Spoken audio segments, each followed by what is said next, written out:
Déclaration politique de la Convention pour la République et la démocratie, CRD en sigle.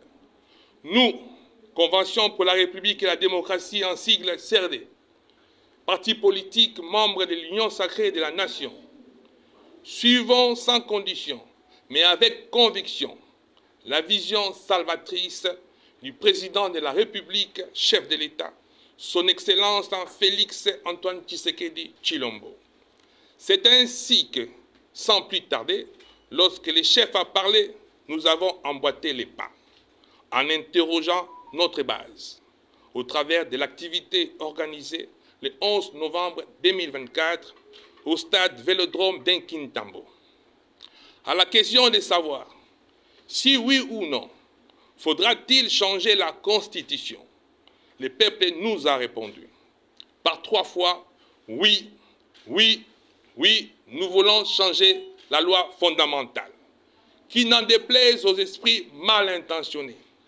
Nous, CRD, parti politique cher à l'honorable Mbosso Koliampwanga Christophe, ici représenté par son président national AI. En ces siècles finissants, face aux nouvelles menaces et innombrables périls qui font peser sur le peuple congolais, les ennemis intérieurs comme extérieurs, il nous faut un nouvel agenda économique, politique et culturel, une nouvelle vision qui nous éclaire sur les enjeux actuels du monde. C'est dans ce sens que nous réitérons notre loyauté et fidélité indéfectible au président de la République, chef de l'État. Je cite son Excellence Félix Antoine Tshisekedi Tshilombo, haute autorité politique de l'Union sacrée de la nation. Son combat est le nôtre, celui de l'indépendance de l'esprit, de la souveraineté totale retrouvée dans la protection de nos frontières et de nos populations autochtones, de nos coutumes et traditions, d'un peuple déterminé à prendre en main sa destinée pour le salut de notre nation congolaise. Nous, CRD, remercions chaleureusement le président de la République, chef de l'État, pour son amour envers son pays et son peuple, en élevant au firmament nos héros nationaux, pour qu'enfin s'accomplissent les prophéties de liberté, d'indépendance tant déplorées, tant recherchées par Patrice Emery Lumumba et Simon Kimbangu. Enfin, nous les remercions aussi pour avoir ramené les reliques de notre père de l'indépendance et consacré le 6 avril comme journée de la commémoration du père spirituel Simon Kimbangu, qui, avec Lumumba, sont la pierre angulaire de notre histoire, de notre indépendance et de notre développement intégral. J'ai dit que vive la CRD, que vive l'Union sacrée de la nation, que vive le président de la République, que vive le Congo, la République démocratique du Congo. J'ai dit, je vous remercie. D'abord une anomalie. Hier, lorsque nous terminions les travaux, il nous a été dit, reposez-vous, il n'y a rien. Attendons que les ateliers procèdent à la mise en commun, vous serez informés. Ce n'est qu'il y a à peine quelques heures, alors que certains s'est reposés, qu'on apprendra qu'une plénière a été convoquée. C'est irrégulier. Alors, moi, sincèrement, je vous propose de laisser les ateliers se prononcer. S'il y a une question qui pose problème, je vous ai dit lors de mon exposé que la composition et la nature du CSM, c'est une option politique. Si aujourd'hui, cette option qui a été levée est soumise au référendum venait à être changée, ne vous en faites pas, il n'y aura aucun problème. C'est à ce moment-là que le débat sera engagé. Nous ne sommes pas une constituante. Le président de la République a dit la Constitution, à son humble avis, devait être modifiée. mais qu'il mettra en place une commission d'experts en fait de pouvoir relever les questions qui poseraient problème et qui pourraient donner lieu à la révision. Mais aujourd'hui, quel est le problème et notre souci? La justice est malade, comme vous l'avez dit. Mais qu'est-ce qu'il faut faire pour que cette justice malade soit à court terme traitée? En 2009, c'est vous. Nous avons tous suivi. C'est vous qui avez procédé à la mise en place d'une commission d'évaluation qui nous dit que c'est 0,8%. Et ces 0,8%, c'est grâce aux partenaires. Puisque rien n'a été fait, puisqu'aujourd'hui, sincèrement, j'ai suivi. Il n'y a rien de nouveau. Tout ce que nous avons dit, la première commission, ce qui est répété, c'est ce qui a été dit en 2015. Les deux nouveautés, c'est les paquets financiers et l'accès, la mobilité pour les personnes vivant avec handicap dans les palais.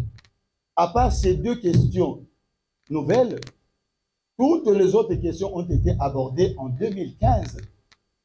Mais qu'est-ce qu'il faut faire? Partons de ces résolutions pour que, en sortant d'ici, que les chambres disciplinaires fonctionnent, que les conseils supérieurs de la magistrature fonctionnent comme il faut, en attendant que les options politiques soient levées.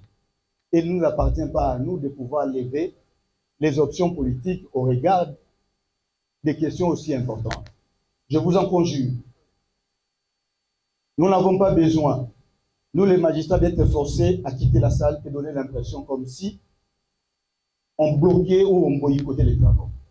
Mais s'il vous plaît, ne nous obligez pas à le faire. Donc nous voulons simplement...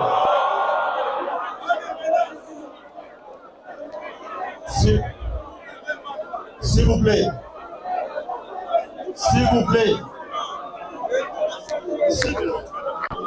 Alors, en regardant dans la salle, s'il vous plaît, en regardant dans la salle, de ce côté, ce sont les agents et fonctionnaires du ministère de la Justice. De l'autre côté, ce sont les confessions religieuses. Et là, beaucoup plus loin, tel que je l'ai relevé dans la salle, ce sont des étudiants de l'UPC. Et plus loin là-bas, ce sont des membres des partis politiques. Alors, s'il vous plaît,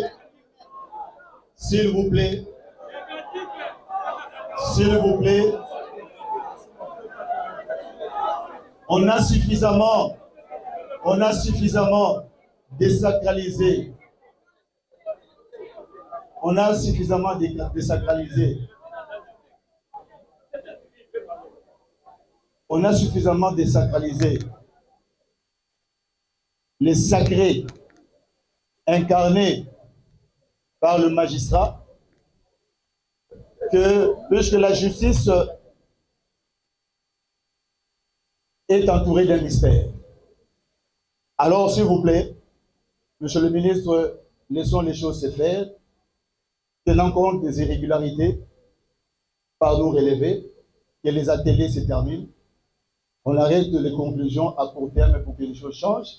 Mais pour les options politiques, s'il vous plaît, de grâce, laissons ça aux constituants qui aura à le faire. Je vous remercie.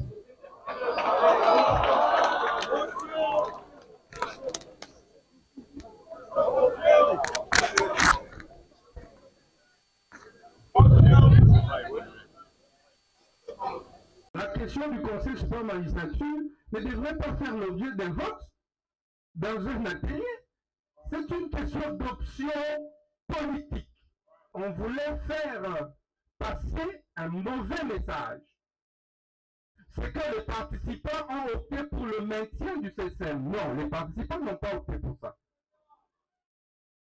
Ça a été un débat. Vous-même, vous l'avez relevé.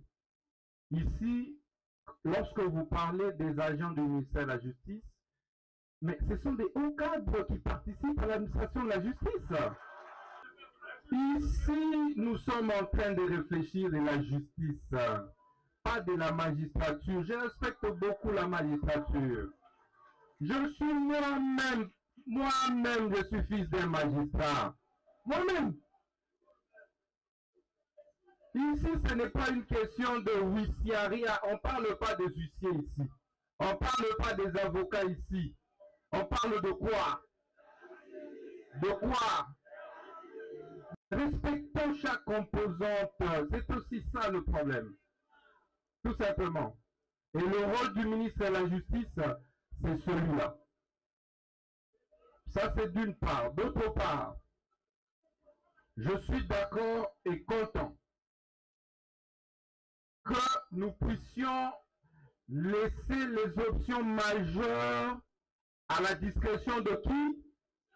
Du chef de l'État, magistrat suprême. C'est tout. Vous relevez dans votre rapport que sur la question du CSM, ok, il y a eu deux opinions. C'est ce que j'ai dit. Il y a eu deux opinions. La première opinion pense qu'il faut changer le Conseil supérieur de la magistrature en Conseil supérieur de la justice ou en Conseil judiciaire. Ça dépend des dénominations. Ça va?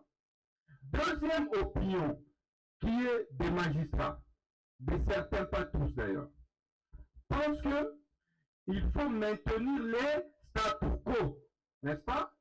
Il ne faut pas changer. C'est comme ça qu'on élabore un rapport. En ce moment-là, quand on présente au chef de l'État, avec les arguments élaborés ici, bien sûr, avec les différents arguments qui tiennent debout.